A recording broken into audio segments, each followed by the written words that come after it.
Alas 5 just na, 1 Western Visayas na. Alas 5 just na, 1 Western Visayas na.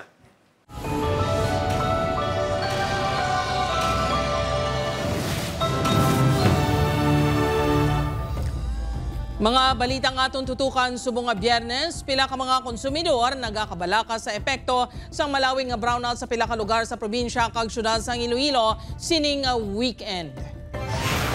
12 oras nga brownout maeksperyensyahan sa oton kag pila ka banwa sa Iloilo buwas, May 24 kag sa Iloilo City sa Domingo, May 25. 10 anyos nga batang lalaki pilason matapos mabungguan sang van sa Zaraga, Iloilo. Aksidente na huli ka. 1.9 million nga danyo sa agrikultura sa Negros Occidental gintugas ang ash fall halin sa Mount Canlaon. 57 anyos nga babae patay matapos ginapatihan nga nakadalinas kag nahulog sa madalom nga sapa sa Dumangas, Iloilo. Kag prinsesa ng City Jail Stars, Beauty Gonzalez kag Sofia Pablo, nagdala sang kasadya sa Chicken Inasal Festival sa Bacolod City.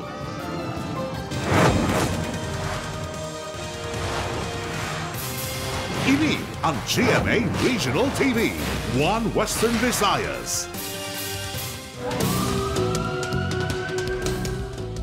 Mayong hapon, Western Visayas kag Negros Occidental. 10 anyos nga batang nga lalaki na bungguan sang van sa Zaraga, aksidente na hulikam. Samtang rider patay matapos matumba ang ginadala sini nga motorsiklo sa Pasig City. Si Julius Bilacaol nakatuto. Ini ang sitwasyon sa National Highway sa Barangay Halawod Sur, Zaraga, Iloilo pasado alas 2 kahapon sang hapon. Mation-tion, makita ng isa ka van. Kadungan sa paglabay sini, amo man ang pagtabok sang isa ka bata, rason nga niya nabungguan. Makitan pa sa video nga matapos mabungguan sang van, nagtabog pa sang pila ka metro sang bata. Ang biktima ang 10 anyos nga lalaki nga si Junior, tumandog sang Halawod Sur. Upod sa iya magulang, magatambong kuntani ang mga ini sa misa sa kapilya sang barangay. Apang nabilin ini sang nagtabok ang iya kaupdanan. Tapos ang bako na rin di anay magtabok. Kay may van, tapos may nagpaypay siya, way ko kabalo kung sinoto. Tapos pagdalaga niya, ito nabungguan sa. Ang bata nag-angkon sa samad sa ulo, nabali man ang natuo sini nga batiis. Apang estable na ang kondisyon sini sa ospital sa Iloilo City. Ang driver sang van ang ginkilala kay Rendon Galanto, tumandog sang Tobias Fournier Antique. Padulong kuntana ini sa himata sa Dumangas, Iloilo, sa nagluntad ang aksidente.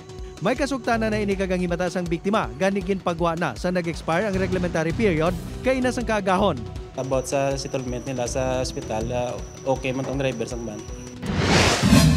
Dead on arrival sa ospital ang 32 anyos nga rider matapos matumba ang ginadala sini nga motorsiklo sa poblasyon Ilawod, Pasig City kay inas ang kaagahon.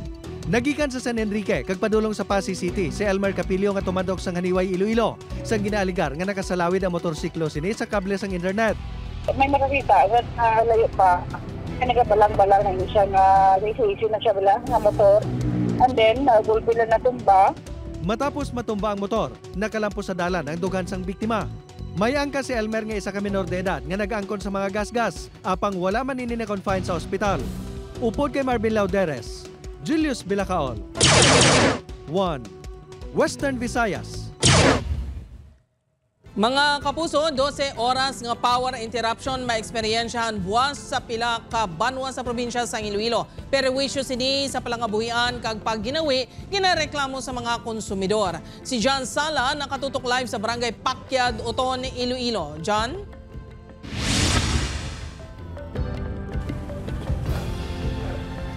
Jert, maayo kuno kuntani kung isa lang ka oras apang 12 oras gid ang agwantahon sa mga konsumidor nga apektado sang power interruption buwas kag sa Domingo.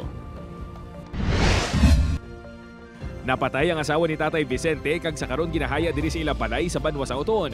Tuman kainit ang tiyempo subong 11 kag masami madamo ang nagabisita sa ilang balay. Gani tuman kadako nga hool para sa ila ang 12 oras nga power interruption nga natala na buwas Sabado, Mayo 24. Tani kung mga anom lang ka oras daw okay pa. Pero kung magdusin niya, grabe na gina, kalawig na gina. Isang tulog mo na, hindi ka nakatulog. Si Nanay Lorelay naman, ginapaabot na kunong isa kaadlaw nga pag-antos nga wala sang kuryente. Apektado man kunong kita sini sa iya karinderya kung mag-brownout. Dugangan pa nga may nagamasakit pa ini nga bata sa ilang balay. Bata ko subong napag-positive daan sa dingge. Di sa balay landaan kay na monitor namon. Kaya mo na ipitugid ba? Diyos ko kayo nitinit na sa mga bata. Magasugod ang power interruption alas 6 sa aga, tuptub alas 6 sa gabi. Pagluwas sa banwas ang Oton, apektado man ang bugos nga First District sang Iloilo kag banwas ang San Miguel. Subong man ang mga porsyon sang Maasin, Pavia kag Santa Barbara.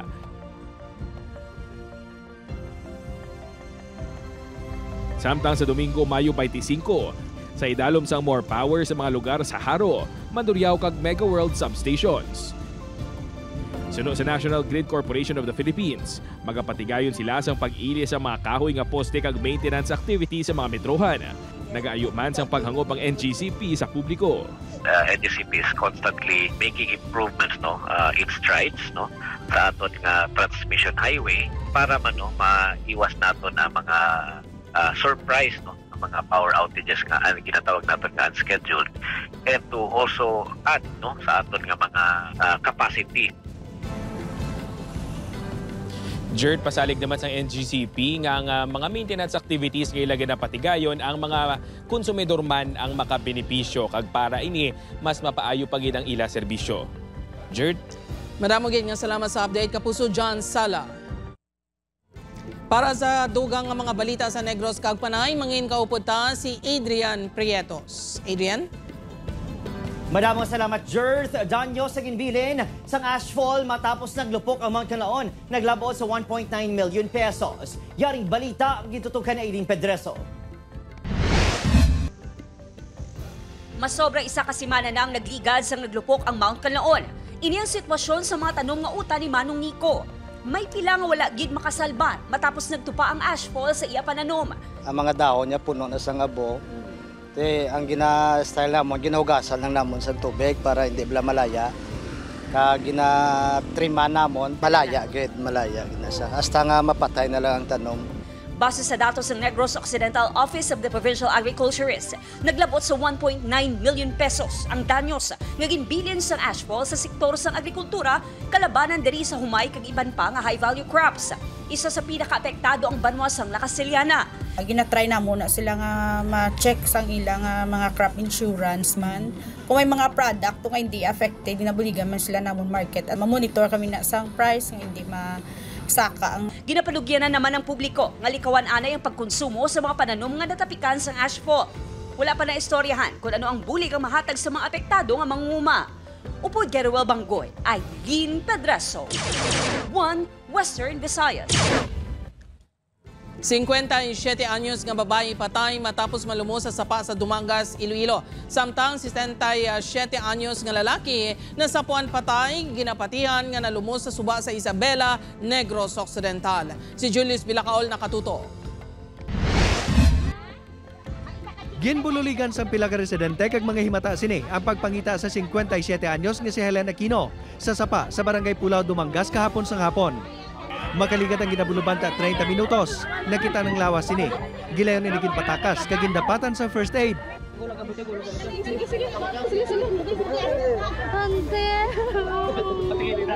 Giningagaw padala sa ospital ang biktima apang wala gid makasalbar. Suno sa magulang sini, nagaisahanon ng biktima nga nagapanguha sang kagingki nga panggatong sa pangpangsang sapa. Wala sa nakakita kung paano ini nahulog apang ginapatihan nga ini ang nakadalinas. Ang tunga sang sapa ang may kadalumon nga lapaw sa tawo, bangod ginkutkutan ini. Pagpanaw sang ako nilablos nga isa, nagpanghigadon siya ho. Paghingadon niya, sinya na sa lapaya. Sunod sa Dumangas MPS, kumbinsido naman ang pamilya nga aksidente ang natabo. Nga hindi naman sila magpa-autopsy kay natabuan man to nga nakita gid nila nga kapan-kapan sir mo.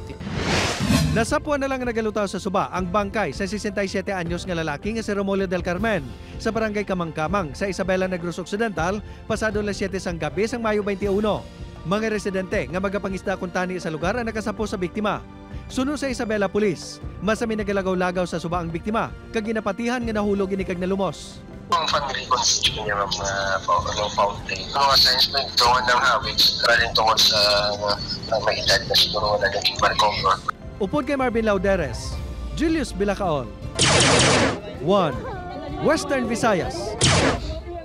Sa iban pang balita, poll workers sa Iloilo City nakabaton na sang honoraria. Samtang pila ka manunudlo sa Bacolod City nagapanghakroy sa tax sa ilan na baton nga honoraria. Si Zen Kilantang Sasa nakatutok. Nag-umpisa na ang Iloilo City Comelec sa paghatag sang sweldo sa poll workers o kun mga manunudlo nga nagserbe sang eleksyon 2025. Sa pagsugod sini 2,700 ka mga manunudlo kag iban pa nga poll workers ang nagpadulong sa mall sa city proper. 12,000 pesos ang ginbaton sang chairperson. Lain naman nga kantidad ang ginbaton sang electoral board member, support staff, DESO technical support kag DESO administrative support staff. Ginkalipay naman sa mga manunudlo ang pagkuha sang ila honorarium, apisar nga may tax nga 15% nga buhin. Okay lang akin daw kinahanglan isang government to serve better for the Filipinos. Okay naman ma'am, kaya tawhay naman. Tawhay lang wala man kami iban, wala man na asikaso.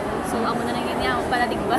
Suno sa Iloilo City Comelec, may palaabuton pa nga dugang nga 1,000 nga honorarium ang poll workers halin sa Department of Budget and Management. Sa add-on niya, mahulat pa kami sa memorandum of order kami from main office namon if ready na ipasulod sa respective accounts ng election officers. Sa Bacolod City, nag-umpisa naman ang pagpanagtag sa honoraria sa mga nagserbe man sang tinalikdan nga eleksyon. Masobra 22 milyones pesos ang pondo nga ginpain para sa 1,500 ka mga manunudlo kag iban pa nga poll workers sa syudad. Apang ang pila sa mga nakabato na nagapanghakroy sa 15% nga tax. So dapat iyan gid siya. Full gid siya para sa amon. Full gid dapat ang payment ko. So if you're going to deduct the tax, ano pang pulos ang allowance? Kaya when you say allowance, diba, non-taxable na siya. Paatag naman sa Comelec Bacolod. Kasi Comelec ever since has been pleading with BIR na hindi lang pag-i-tax ang atong teachers for that one-day service. Upod kay Cirilo Renduque, Zen Kilantang Sasa, One Western Visayas.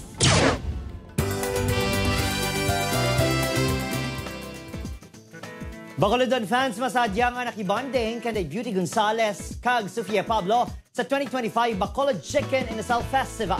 Nakatutok kay Eileen Pedreso. After grilling kag pagtilaw sa manamit nga chicken inasal, nagdiretso na sa Manukan Country ang prinsesa ng City Jail Stars na sanday Beauty Gonzales kag Sofia Pablo kahapon May 22. Ang pila ka oras nga hulat, worth it sang nagwa na si Beauty. Sang nag-umpisa na ini sa pagkanta, nagsinggita na ang fans.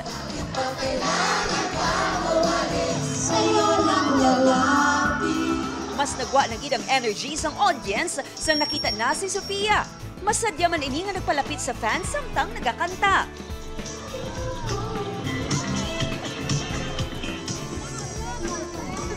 Kadungan sa Bacolod Chicken Inasal Festival, nagpag-games ang Kapuso Stars nga ginatawag na Team Paa versus Team Pecho. Wala na kayo trabaho. Ako na rin. Samtang, ginpasalida naman sa pila ka culinary students sa isa ka kompetisyon ang nagalain-lain nga inasal dishes. Dirigin takos ang abilidad sa mga Bacolodnon sa pagluto sa inasal nga inspired sa nagkalain-lain nga festivals sa kalibutan. Being new here sa Bacolod, so na-intrigue ako sa taste ng inasal, chicken inasal because of its original taste. So wherein na come up ko sa sarili ko na what if gawin ko yung dishes ng Bacolod in a unique way with a combination of Mexican dish. Upod Geruel Banggoy, Eileen Pedreso, One Western Visayas.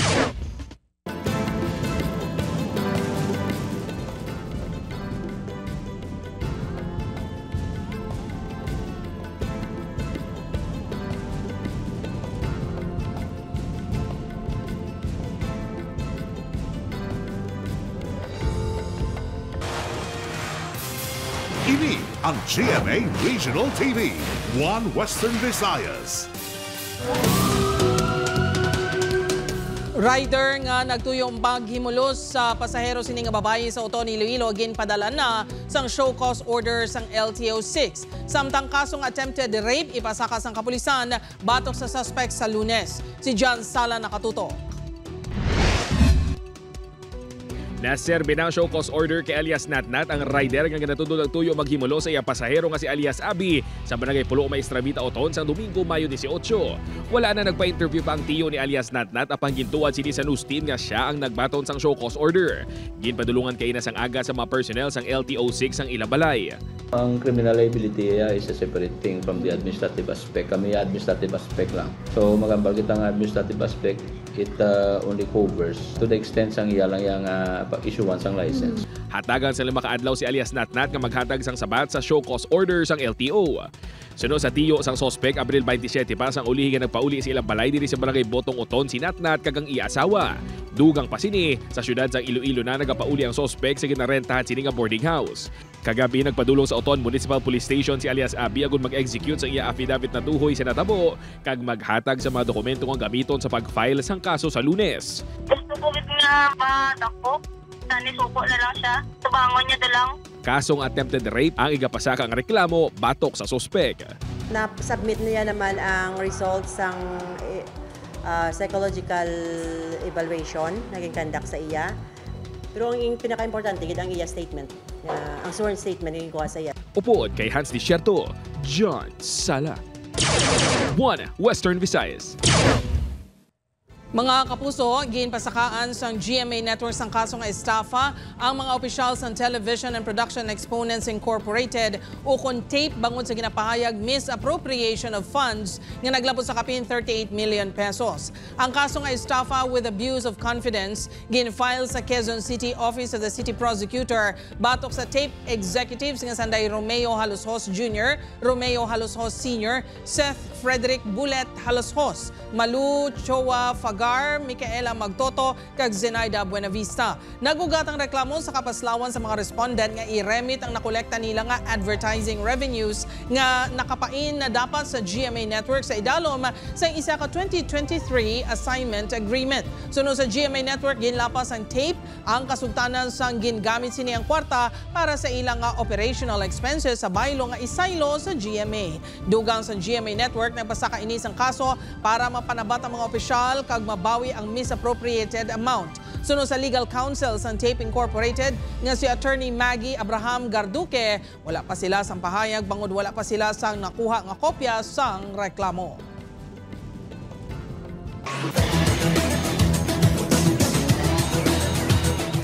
Mga kapuso, AU Chief Squad nakuha ang 6-peat victory sa cheerleading competition sa NCAA Season 100. Si Tess Ordales nakatuto.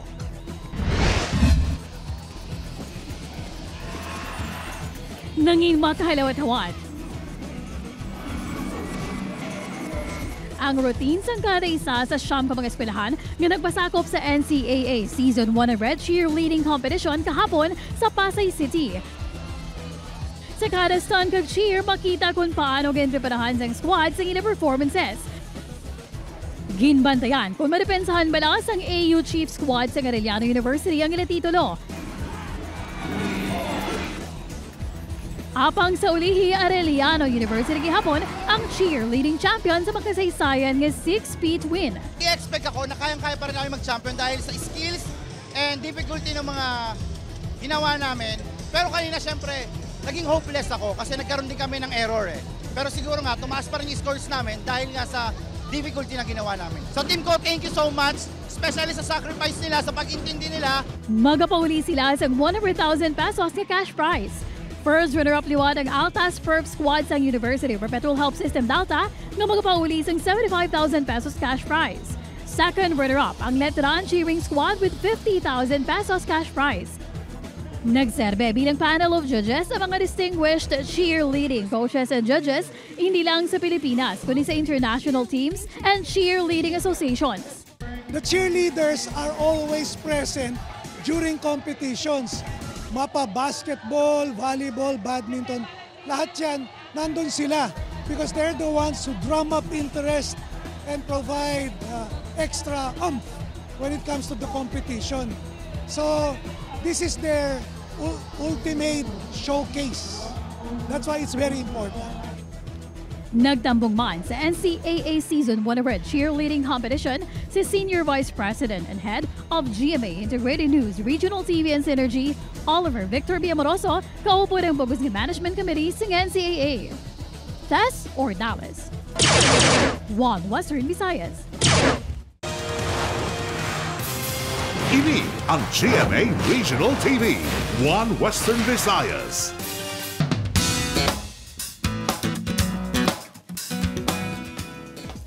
Mga pusar, exciting may panibago nga halad nga single si Vilmark Viray. Sa iya iloy kag pamilya, ginatiguluhan nga sa piling mo lang. Mabasyagan sa kantang importansya sang presensya sa mga pinalangga sa kabuhi sa kalipayan man ukod sa kalisod. Si kapuso singer Marie Chris Garcia Cruz may hugot man sa new single nga parola. Nagaserbi kuno nga kasanag siya kabuhi ang iya pamilya. Makarelate man syempre sa kanta ang mga nagapangita sang giya pakadto sa ila true love. Mahadang aking puso,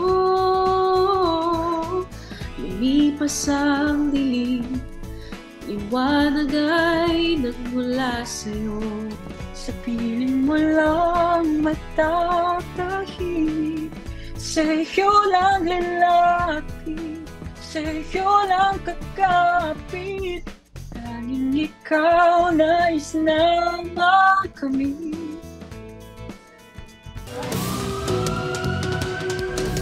Mga kapuso, pagpanghak sang social media accounts dako nga huol sa mga biktima. NTC6 nag-apelar nga i-report gilayon ang insidente agod ma-deactivate kag hindi na magamit ang mga mobile number nga ginagamit sang hackers. Ini ang gintutukan ni Kim Salinas.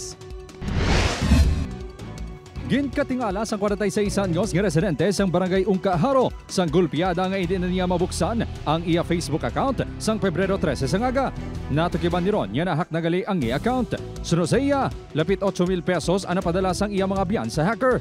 Ang duwa nagpadala sang 3865 kag ang isa 500.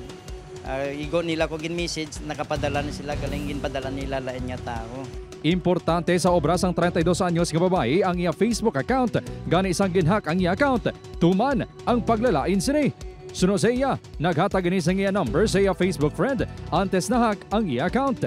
And ang worst is my coworker, kuya, nga nagpasaw 10,000, which is wala ko kabalo. So, budlay gid sa part ko kay ang salig kataw si mo. Dumaano bala maguba. Sa datos ng Regional Anti-Cybercrime Unit 6, 21 ka reklamo sang online hacking kag scamming ang ilan na baton humalin na Enero, Tubtob, Marso subong nga tuig. Sunod sa RACO 6, may mga ginagamit sila nga online source agud matrack ang login kag logout sang hackers. Apang wala pa sang high-end nga mga equipment, agud gilayon niya matumod ang identity sang hackers. Diri sa region, ang available naman dito is for forensic examination, digital forensic examination. Gamit sina is if may mga recovered mga digital electronic evidence sa crime, so binapa-examine diri. Sunod sa National Telecommunications Commission 6, mahimo nila ma-deactivate ang mga mobile numbers sa mga napahayag hackers. Apang mabudlay ang pagkilala sa mga ini, bangod kinahanglan pa sang sabina akon warrant to disclose sa idalom sang cybercrime laws. Usually na ako mga ayos sila GCash, gasend sila based ang number. So as long as you have the proof that it was used sa scam, deactivate na sang NTC. However, if purely done through social media platforms or online monetary platforms without numbers, so lain naman na yan. Upod Caramel Porquia, Kim Salinas, One Western Visayas.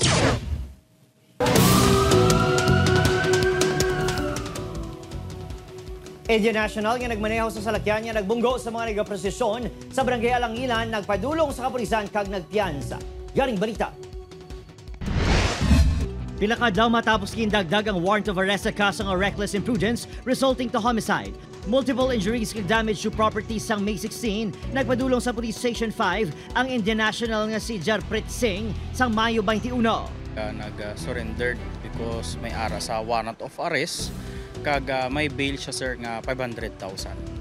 Prepare tanan nga documents. Si Singh ang nagmaneho sa pribadong salakyan nga nagbunggo sa mga nagaprosesyon sa Barangay Alangilan sang tinalikdan ni Abril 18. Tatlong napatay kag 17 pilason sa insidente. Dismayado naman ang himata sa isa sa 3 ka mga napatay sa aksidente sa pagkahilway sa suspect. Kung may kwata da, sikti kami mga pigado lang yan, wag kami sining may mata. Sa piyak sa pagkahilway sa suspect, nagpasalig ang kapulisan nga hindi ini makapalagyo ukon makagwa sa pungsod. May mga ginubrang aton nga court nga do mga departure hold departure order, kumbaga do ginakwan gid nila sir nga matubang gid sa iyang nga kaso. Opo, Kirill Casillo, Adrian Prietos, 1 Western Visayas.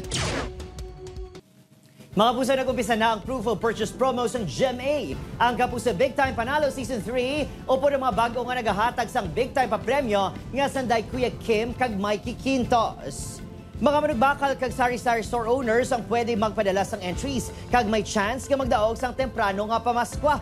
Masobra 11 million pesos ang ipanghatag, lakip na ang 7 ka 1 million pesos para sa maswerte nga bumalakal kag sari-sari store owner sa Grand Draw. Ang official sending of entries ang nagsugod sang Mayo 3 subtob sa July 11, 2025. Pwede maghulog sa entries sa masobra 1,000 ka participating Mercury Drug, Pure Gold branches, GMA Regional TV kag radio stations sa Bugos sa Pilipinas. Maghalong sa fake news, fake Facebook accounts o scam text. Magtutok lang sa GMA o kung i-follow ang GMA Promos Facebook at TikTok pages o kung magbisita sa microsites ng GMA Promos para sa complete mechanics pati man announcements.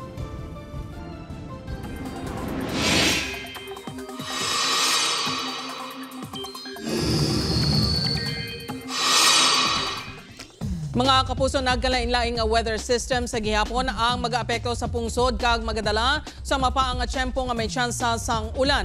Ini ang Intertropical Convergence Zone o kon ITCZ, easterlies kag ridge sang high pressure area. Base sa datos ng Metro Weather, ulanon sa gihapon ng Western Visayas, lakip ang Aklan, Capiz, Iloilo kag Guimaras, subong man ang Negros Island region. Mabaskog ang ulan sa pila ka lugar, gani mangin alerto sa pagbaha o kon landslide. Posible man ang pag-ulan sa nabilin nga bahin sa pungsod. Sa subong wala naman sa nasiplatan nga panibago nga malain nga tiyempo o kon bagyo nga posible makaapekto sa pungsod subong nga weekend.